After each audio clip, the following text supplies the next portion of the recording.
A mensagem de hoje, ela não é da série, é uma mensagem avulsa, e eu quero que essa mensagem seja produzida, distribuída, e as últimas informações que a gente tem visto sobre o que tem acontecido com a nossa nação são preocupantes. Nossa nação está entrando em um ciclo jamais outrora visto. Impensável. Inconcebível. Incomparável. A nossa nação está num momento tão complexo que, se eu não tivesse convicção de que eu creio em Jesus e que Ele é o único Salvador, eu preferiria morar no mundo muçulmano, porque lá parece ser ainda o único foco de resistência com relação à moralidade, à família, o respeito, a luta contra a pornografia, a luta contra os desvalores. É muito triste olhar para as estatísticas do nosso censo, sabendo que a nossa nação é uma nação que beira os 90% de pessoas que se autoprofessam cristãs, e nós estarmos vendo e assistindo o que nós estamos assistindo. A cada dia, um golpe contra a palavra de Deus. A cada dia, um golpe contra a família. A cada dia, um golpe contra as crianças. A cada dia, um golpe, muitas vezes financiado pelo próprio sistema, pelo próprio governo, em suas diversas esferas, contra a beleza, a pureza, a grandeza e a verdade que estão nessa palavra, que construiu, que fundamentou, que deu sustentação a todo o mundo ocidental. Nós estamos diante de um texto profético. É um texto onde Deus chama um profeta.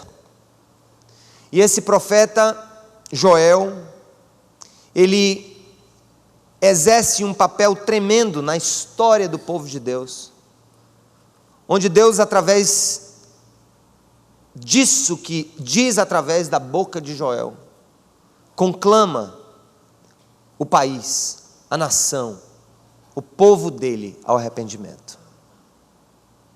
O tema da mensagem de hoje é: a esperança do Brasil é a igreja verdadeira. A esperança do Brasil é a igreja verdadeira. Não me animo com o que vai acontecer na política. Pessoalmente, embora não seja político partidário, mas ideologicamente, tenho me afastado cada vez mais das propostas comunistas, não pelo que se apregoa no que se refere à distribuição de renda, no que se refere a uma saúde melhor para os outros, mas porque o comunismo tem seu berço no ateísmo marxista, onde Deus nunca foi considerado. É difícil hoje na minha cabeça fazer convergir essas duas realidades. Vos confesso que entre a corrupção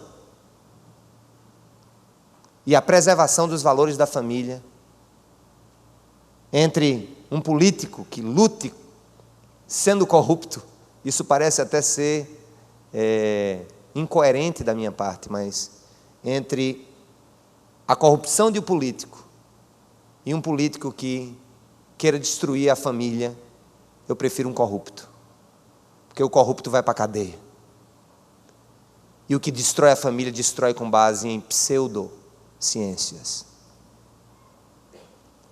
e aí este está imune com relação à sua maneira de pensar, porque nesse país prendem-se corruptos, por enquanto, mas em breves dias, talvez não se prenderão os que assassinam crianças dentro do próprio útero. Na realidade, essa minha reflexão é teológico-política, é de alerta para a igreja, para que saiba escolher, especialmente nas próximas eleições, quem vai guiar o seu país. É muito melhor um país economicamente miserável, que tem em Deus o seu temor, do que um país rico, à custa dos princípios basilares do que podemos chamar de ética cristã. Joel então assume aqui o compromisso de ser boca de Deus. E ele diz: para uma nação, e a igreja tem que professar isso para uma nação inteira. Agora, porém, declara o Senhor, voltem-se para mim de todo o coração, com jejum, lamento e pranto, rasguem o coração e não as vestes, voltem-se para o Senhor, o seu Deus, pois Ele é misericordioso e compassivo, muito paciente, cheio de amor, arrepende-se e não envia desgraça. Talvez Ele volte atrás, arrependa-se, e ao passar deixe uma bênção. Assim vocês poderão fazer oferta de cereal e ofertas derramadas para o Senhor, o seu Deus. Toquem a trombeta em Sião e decretem jejum santo, convoquem uma assembleia sagrada. Reúnam o povo, consagrem a assembleia, ajuntem os anciãos, reúnam as crianças, mesmo as que mamam no peito. Até os recém-casados devem deixar os seus aposentos. Que os sacerdotes que ministram perante o Senhor chorem entre o pórtico do templo e o altar, orando: poupa o teu povo, Senhor.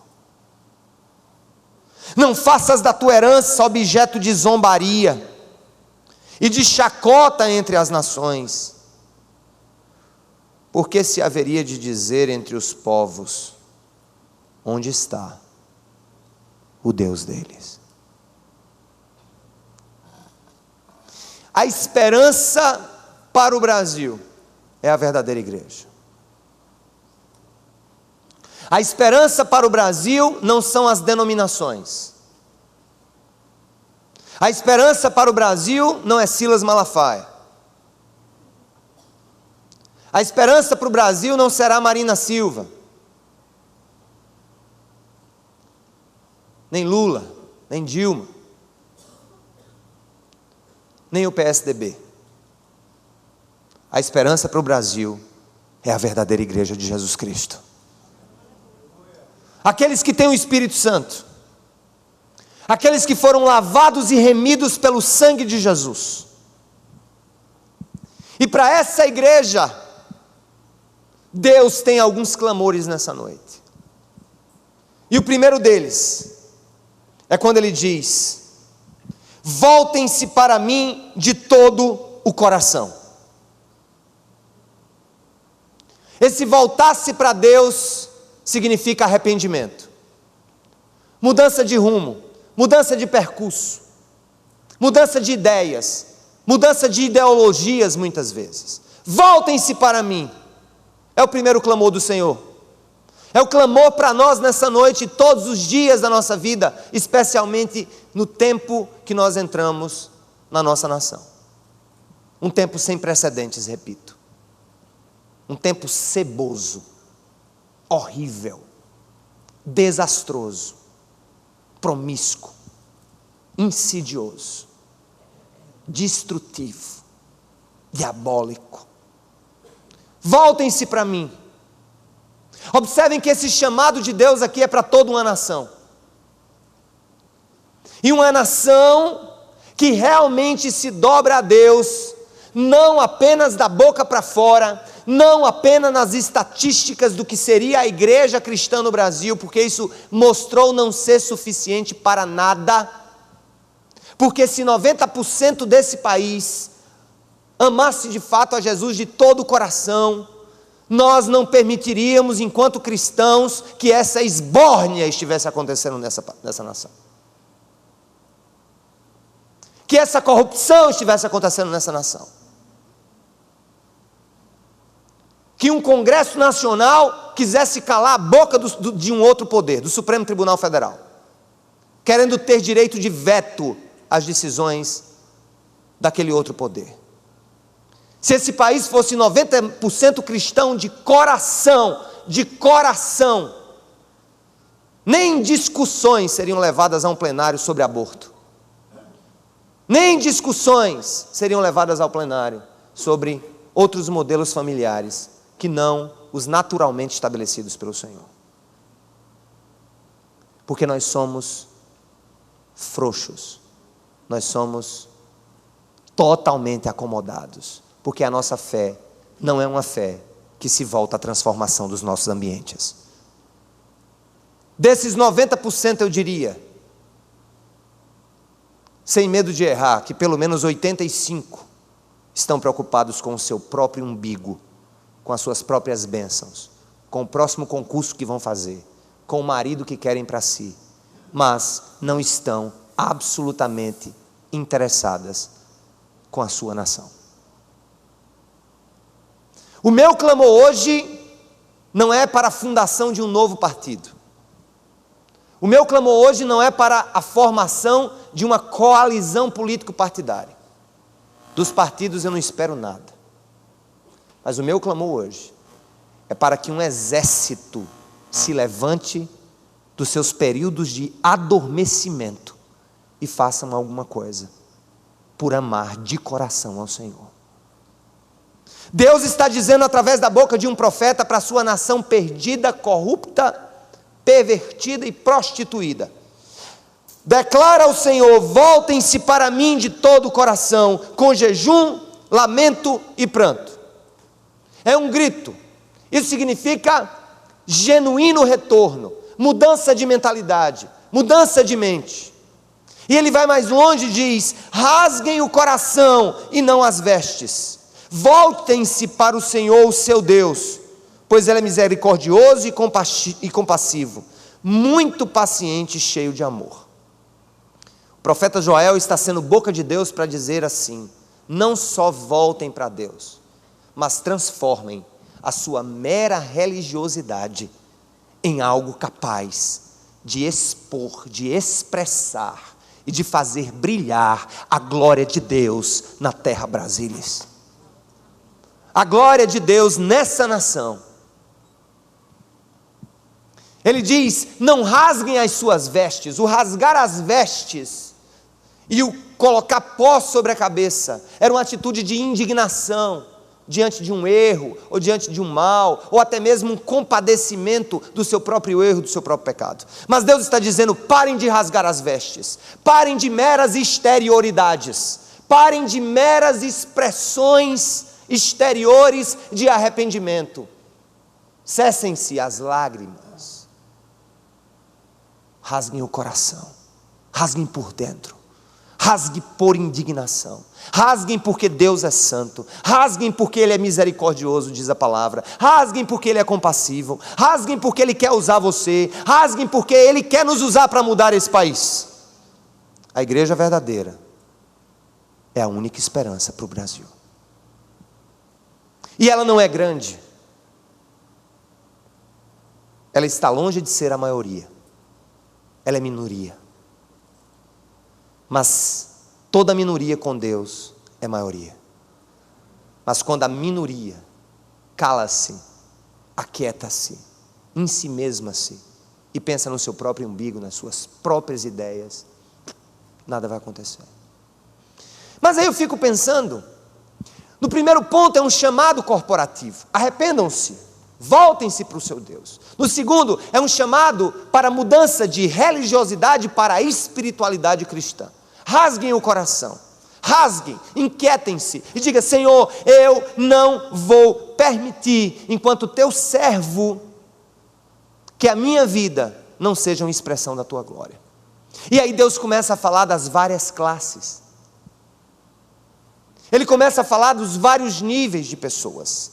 Ele começa a falar, sabe, de todos os segmentos da sociedade, das crianças, dos recém-casados, dos idosos, dos sacerdotes, do povo dele. Ele começa a dizer assim: toquem a trombeta em Sião, decretem jejum santo, convoquem uma assembleia sagrada, reúnam o povo, consagrem a assembleia, juntem os anciãos, reúnam as crianças. Pais, nós temos que abrir o coração e os olhos dos nossos pequeninos. Nós temos que ensiná-los as coisas de Deus a partir da nossa própria experiência e dos nossos próprios exemplos. Nossos filhos não querem ouvir mais do que o que eles querem ver em nós. Nossos filhos não estão interessados em ouvir mais do que o que eles querem se realizando em nós. E aí eu fico pensando, que responsabilidade eu tenho, que responsabilidade nós temos com as nossas crianças. E aí, Deus diz: convoquem também os anciãos. Para muitos, a idade do amadurecimento, que alguns chamam de senilidade, ou a idade dos muitos dias, parece ser considerada como uma idade de inutilidade. É muito triste pensar que muitos anciãos só pensam na sua aposentadoria, quando podem continuar sendo sim úteis nas mãos de Deus, porque eles têm a experiência, eles têm a sabedoria. Talvez eles não tenham a força da juventude, mas eles têm a força do argumento. Eles têm a força de uma vida vivida e não de uma vida lida em livros. Nós precisamos, enquanto igreja, nos unir em oração, diz o Senhor, em jejum, diz o Senhor, em clamor, diz o Senhor, mas também em ação, diz o Senhor. Nós precisamos dizer aos nossos candidatos que eles não serão importantes para nós se garantirem o nosso emprego ou o cabide no qual nós nos penduramos há várias legislaturas. Nós precisamos ter a dignidade como filhos de Deus de dizer para os nossos candidatos: ou você luta pelos propósitos do meu Senhor, ou você não serve para mim. Quando o Sertão Vivo começar, e essas antenas começarem a ser distribuídas por essas casas no Nordeste, e que nós queremos colocar uma antena em cada vilarejo desse Nordeste brasileiro, não só com o objetivo de ensinar esse povo a passar em vestibular ou no Enem ou a manejar a terra, mas principalmente eu me comprometo com o Senhor e quero que essa comunidade se comprometa com o Senhor, de que essas antenas servirão para promover conscientização política. Não defenderemos nenhum partido, não defenderemos nenhum candidato, mas ensinaremos a esses pobres comprados, vendidos a migalhas públicas, e que muitas vezes não têm direito a beber da água dos carros-pipa, se não forem correligionários daqueles que hoje estão no poder. Precisamos ensiná-los a dizer não a qualquer tipo de iniquidade que os coisifique. Talvez essa minha fala tivesse um maior cabimento e seria tida como uma fala extremamente oportunista se eu estivesse falando em véspera de eleição. Estamos aqui há 1 ano e meio, talvez antes das próximas eleições. Mas eu estou falando agora, para que a cidade viva, para que a igreja lá, meu amado, a sua referencial de vida, se preocupe com isso também. Para que outros se levantem com essa voz profética nessa nação, ouvindo a voz de Joel e dizendo: aclamem, venham sim as crianças, elas precisam ser ensinadas, os anciãos precisam pegar a sua experiência de um tempo que não pode ficar apenas na saudade. De um tempo, ó anciãos, em que vocês olhavam para trás e viam ainda pais que amavam filhos e filhos que respeitavam pais, que a família era tida como sagrada, que que a verdade era tida como sagrada, que o aborto era tido como algo que afrontava a glória de Deus. E ele vai mais longe, ele diz: mesmo as que mamam no peito. Olha como Deus vai longe. Ele quer dizer aqui o seguinte: o arrependimento, a graça, tem que ser ensinada no ouvido daquele que mama no peito, mesmo que ele não entenda, ou que você ache que ele não entenda o que você está dizendo.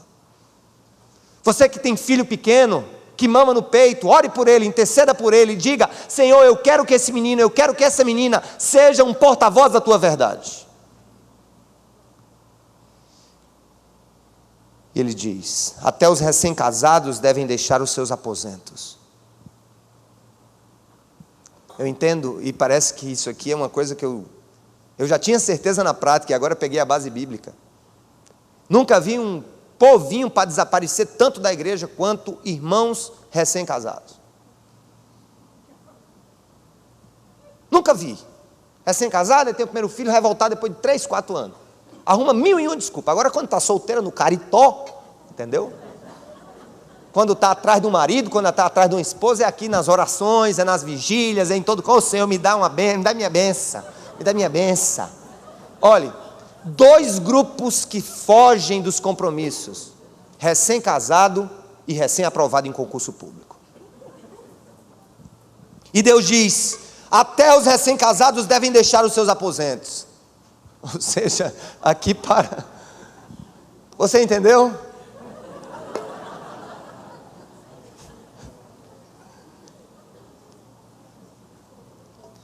E uma palavra para os pastores, para os líderes, que é óbvio, não existem mais sacerdotes hoje, o único sacerdote é Jesus, nós somos apenas servos. Mas digamos que hoje, os pastores, os líderes das igrejas, sejam aqueles que têm responsabilidade de ensinar ao seu povo. Ele diz que os sacerdotes que ministram perante o Senhor chorem entre o pórtico do templo e o altar. Hoje eu estava chorando ali de joelho, pedindo que o Espírito Santo, sabe, me lavasse com lágrimas pelo meu país e de gratidão pelo que Ele fez na minha vida. E dizendo: chorem entre o pórtico do templo e o altar, orando: poupa o teu povo, Senhor.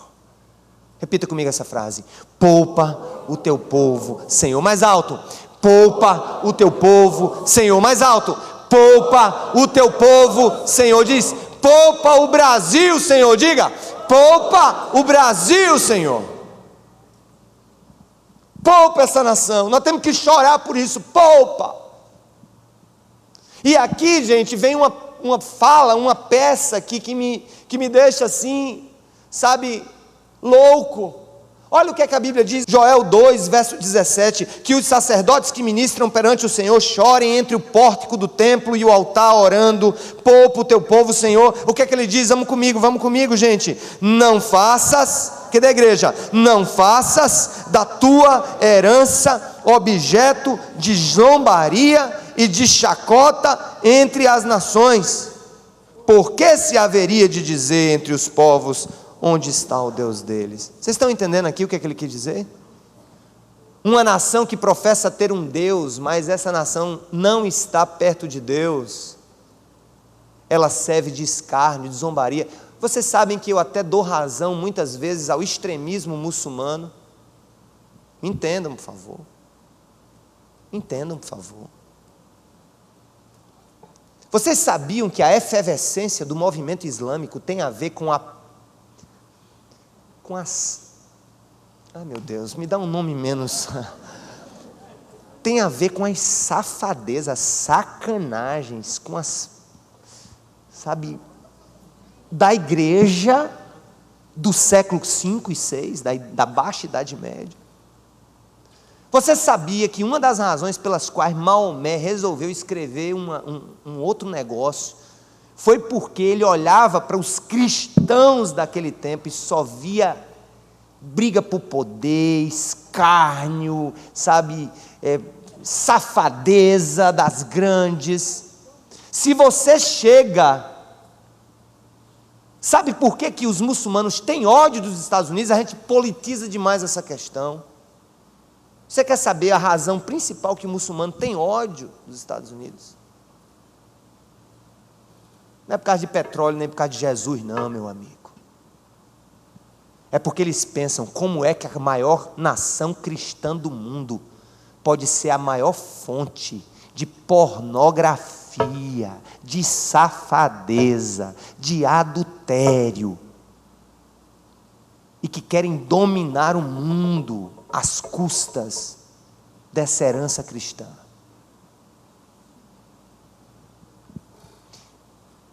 Qualquer nação do mundo tem razão, se ela não for cristã, de zombar do nosso Cristo e do nosso cristianismo.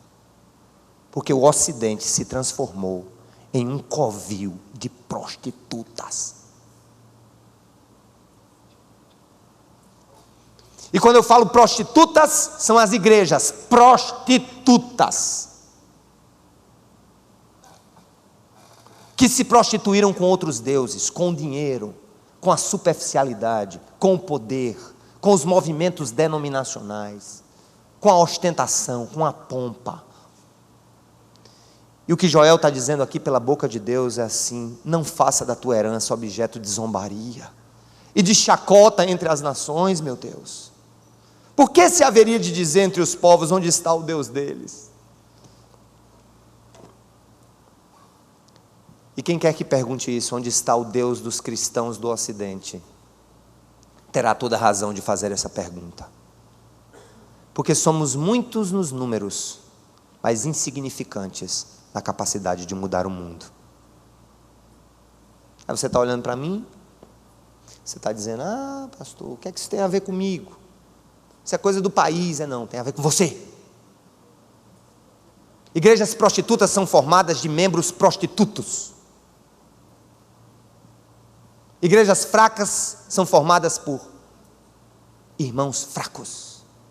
Igrejas mentirosas são a ressonância de vidas mentirosas. Igrejas em si mesmadas são a ressonância de pessoas em si mesmadas. Não esqueçam, a igreja somos nós, o corpo de Cristo na terra. Aí eu fico pensando, o que é que Deus está querendo fazer? Ele está querendo salvar essa nação de verdade, Ele está querendo mexer com as nossas estruturas, e nessa noite Ele está gritando do céu assim: arrependam-se, convertam-se dos seus maus caminhos, que eu quero fazer grande coisa na vida de vocês.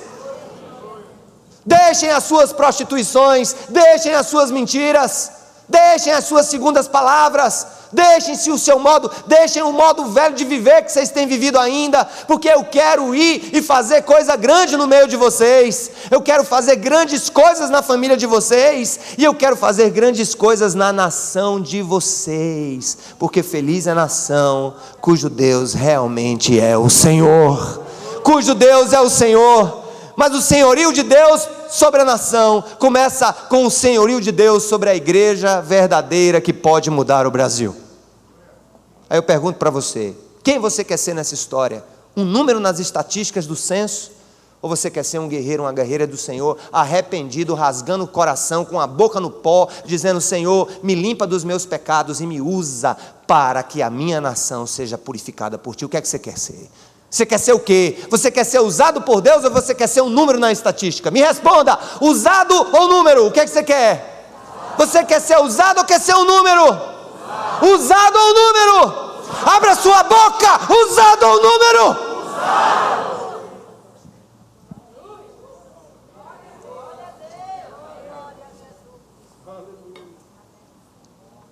Pois é hora de chorar agora. É hora de chorar pela nossa nação, é hora de chorar pelo nosso povo, é hora de chorar por nós mesmos, é hora de chorar pela nossa família, é hora de chorar por esse povo, é hora de chorar pelo nosso povo. Somos poucos aqui, gente, mas eu vou dizer uma coisa: se cada boca e cada coração aqui começar a gemer e a clamar para que Deus faça coisa nova, a gente pode pegar a profecia lá de Crônicas: se o meu povo que se chama pelo meu nome se humilhar, vamos repetir, orar, me buscar, se desviar dos seus maus caminhos, então eu ouvirei do céu, perdoarei o seu pecado e sararei a sua terra. A nossa terra é o Brasil, e o Senhor quer sarar o Brasil. Louvado seja o nome de Jesus!